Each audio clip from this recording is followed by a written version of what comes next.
Hi guys, welcome back to my channel. तो आज इस वीडियो में मैं आपको ट्रायल बैलेंस का प्रैक्टिकल क्वेश्चन नंबर 1 सॉल्व करके बताऊंगा। बहुत ही इजी सा है, अच्छे से आपको समझ आ जाएगा। अगर आप मेरे चैनल पे नए हो तो चैनल को सब्सक्राइब कर देना और साइड में बेल आइकन है उसे भी प्रेस कर देना, जिससे कि मेरे नए वीडियोस के नोटिफिकेशंस आप सभी को मिलते रहे। चैनल को आप सभी जरूर से सब्सक्राइब करना, जिससे कि आगे जो वीडियोस मैं डालूं आप सभी को मिल सके।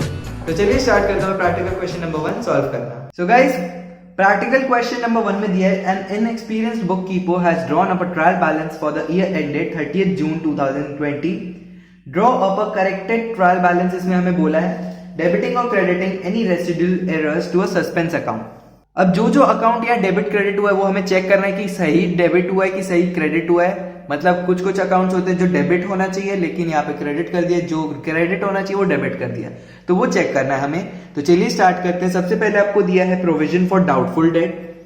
So provision for doubtful debt पहले लिख लेता हूं यहां, फिर बताता हूं।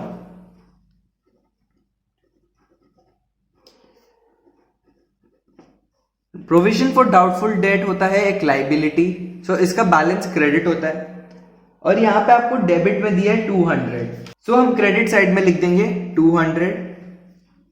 अगला है बैंक ओवरड्राफ्ट। अब आप बैंक ओवरड्राफ्ट से समझ ही गए होंगे बैंक ओवरड्राफ्ट कि ये क्रेडिट बैलेंस होता है, लेकिन आपको ट्रायल बैलेंस में कहा दिया डेबिट में। सो ये हो जाएगा 1654 क्रेडिट। ठीक है, फिर आता है कैपिटल।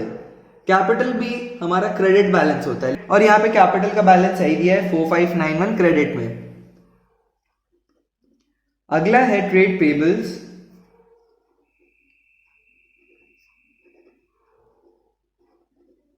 ट्रेड पेबल्स का बैलेंस क्रेडिट होता है और क्रेडिट में ही दिया है 1637, तो वो लिख देते हैं हम 1637। अगला है ट्रेड रिसीवेबल्स। ट्रेड रिसीवेबल्स का बैलेंस होता है डेबिट और यहां पे डेबिट में ही दिया हुआ है, तो हम लिख देंगे डेबिट में 2983। फिर आता है डिस्काउंट रिसीव्ड।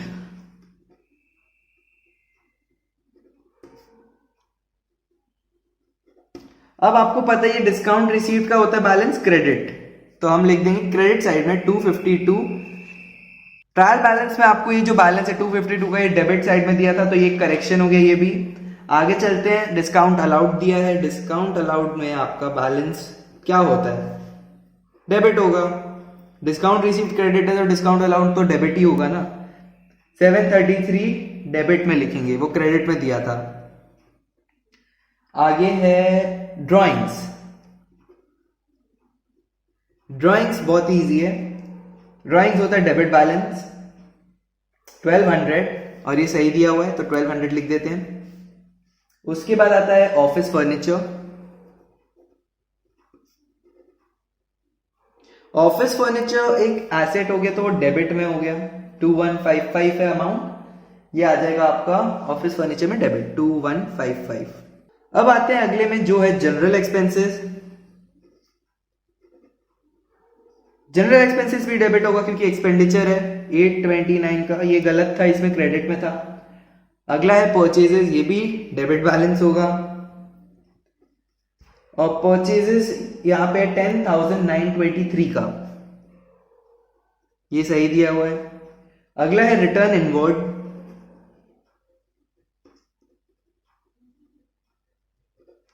रिटर्न इनवर्ड का बैलेंस डेबिट होगा तो इसका अमाउंट 330 हम डेबिट में लिख देंगे, जो क्रेडिट में दिया था वो गलत है। आगे रेंट एंड रेट्स, ये भी एक्सपेंडिचर है तो ये आ जाएगा डेबिट में 314। फिर आता है सैलरीज। सैलरीज भी एक्सपेंस है जो है 2520। उसके बाद आता है सेल्स। सेल्स होगा क्रेडिट बैलेंस 16,882, ये सही है। अगला है इन्वेंट्री। इन्वेंट्री मतलब हमारा एसेट ही हो गया एक तरीके से, तो डेबिट बैलेंस होता है 2418, सही है ये भी। अगला है provision for depreciation on furniture. Provision for depreciation on furniture, ये भी लाइबिलिटी हो गया हमारा, सो ये भी जाएगा क्रेडिट साइड में 364। ठीक है। और एक और चीज हम कर लेते हैं, अब सस्पेंस अकाउंट बना के छोड़ देते हैं। अब सस्पेंस अकाउंट में क्या आएगा आपको पता है, बैलेंसिंग फिगर। मतलब आपको अब यहाँ पे या तो डेबिट या तो क्रेडिट साइड में से किसी में से एक में ज्यादा अमाउंट मिलेगा। तो देख लेते किस में ज्यादा है। सो डेबिट का ऐड करता हूं मैं 2983 733 1200 2155 829 10000 923 330 314 2520 एंड 2418 24405 हमारा बैलेंस आ रहा है डेबिट साइड का 24405। तो ये मैं नीचे लिख के रख लेता हूं अपने पास। एंड क्रेडिट साइड का बैलेंस आ रहा है 25,580। तो क्रेडिट साइड ज्यादा है, यहां मैं लिख दूंगा 25,580। सो 25,580 माइनस 24,405 मतलब 24,405 करूंगा तो 1175 से डेबिट साइड कम है, तो 1175 जो बैलेंस है वो सस्पेंस अकाउंट में चले जाएगा। यहाँ पे 1175 लिख देंगे हम। ये है हमारा बैलेंसिंग फिगर 1175, जिससे हमारा डेबिट एंड क्रेडिट दोनों साइड मैच हो जाएगा।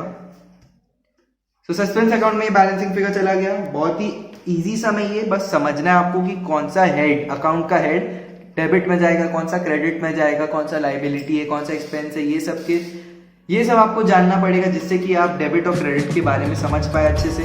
तो गाइस अगर इस क्वेश्चन में डाउट हो तो कमेंट सेक्शन में कमेंट करके मुझसे ज़रूर पूछ लेना। अगर आपको ये वीडियो हेल्पफुल लगा तो वीडियो को ज़रूर से लाइक करना, और अगर मेरे चैनल को अभी तक सब्सक्राइब नहीं किया तो चैनल को सब्सक्राइब जरूर कर देना। मिलता हूँ सभी से अगले वीडियो में। Bye guys.